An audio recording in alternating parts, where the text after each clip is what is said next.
ভেতরে সালমান এফ রহমান রাজার হালে আছেন এবং ওইখান থেকে সমস্ত পরিকল্পনা তার তো প্রমাণ আমরা পাচ্ছি। ডক্টর আসিফ নজরুল তিনি অত্যন্ত স্পষ্ট ভাষায় ফ্যাসিবাদী সরকারের সমালোচনা করেছেন নানাভাবে, এই কারণে তাকেও হয়রানির শিকার হতে হয়েছে।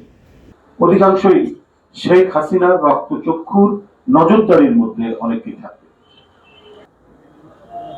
খোদাবর সাহেব উনি আমরা শুনছি এসে যারা বঞ্চিত হয়েছে বা যারা সহানুভূতিশীল ছিল তাদের বিরুদ্ধেই নাকি তিনি অবস্থান নিচ্ছেন। এগুলো কিন্তু খুবই রহস্যজনক ব্যাপার।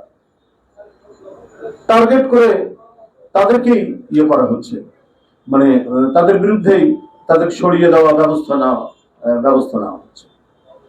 জেলখানার ভিতরে বেছে সালমান এফ রহমান তিনি যে কারসাজি করছেন, তিনি যে নানা অপতৎপরতা চালাচ্ছেন দেশের মধ্যে, কই এটার ব্যাপারে তো আমরা কোনো পদক্ষেপই তো দেখিনি। যারা এর মধ্যে দায়িত্ব পালন করছে নিষ্ঠার সাথে তাদের বিরুদ্ধে অবস্থান নেওয়ার প্রবণতা হঠাৎ করে দেখা যাচ্ছে।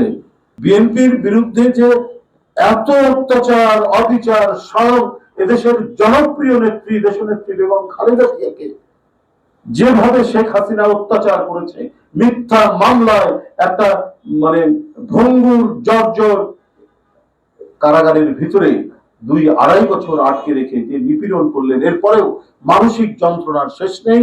এবং আমাদের দলের ভারপ্রাপ্ত চেয়ারম্যানের বিরুদ্ধে নানা মিথ্যা মামলা দিয়ে, নানা অপপ্রচার চালিয়ে, তাকে সাজা দিয়ে যেভাবে এই দেশটাকে এক ভয়ঙ্কর ফ্যাসিবাদের করল গ্রাসের মধ্যে নিয়ে গিয়েছিল, কই সেই সময় তো আপনারা বুদ্ধিভিত্তিক চর্চা করেন, তাহলে আপনারা একটা পত্রিকায় লিখতেন যে শেখ হাসিনা অন্যায় করছে, শেখ হাসিনা গণতন্ত্র হত্যা করেছে। এর উপরে তো একটা আর্টিকেলও দেখিনি আলী ইমাম মজুমদার সাহেবের অথবা খোদাবর সাহেবের। আজকে এই যে লুটের টাকা দেশের ভিতরে যাদের কাছে আছে এদের অনেকেই তো এখন ধরা পড়েনি, এবং এই টাকাই এই সরকারের বিরুদ্ধে,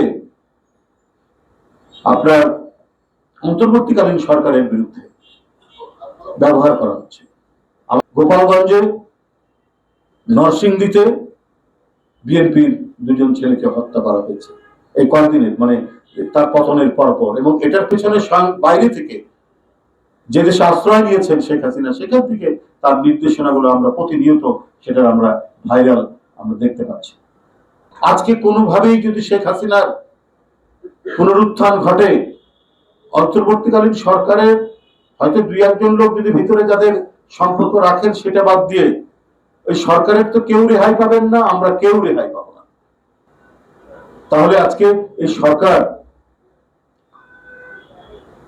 গভীর চিন্তা ভাবনা করে তো কাজ করা উচিত, এবং উচিত ছিল আরো বেশি আর্টিকুলেশন থাকা দরকার এই সরকারের।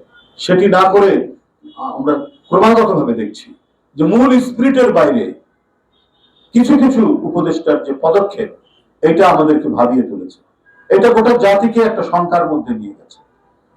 এবং এই কারণেই আজকে সালমান এফ রহমানদের মতো লোকরা কারাগারের ভেতর থেকে তারা অস্থিতিশীল করার চেষ্টা করছেন, এবং যারা এখনো গ্রেপ্তার হননি তারা বিপুল অঙ্কের টাকা নিয়ে সেই টাকা ছিটাচ্ছেন এবং তারা অস্থিতিশীলতা তৈরি করার চেষ্টা করছেন।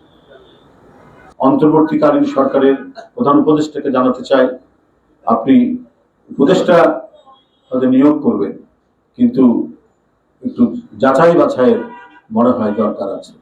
কারো ব্যক্তিগত ইচ্ছা অনিচ্ছা এবং নিজেকে মানে খুব নিরপেক্ষ দেখানোর জন্য এমন কাজ করবেন যে কাজের মাধ্যমে বাংলাদেশে বিপদ ঘনিয়ে আসতে পারে।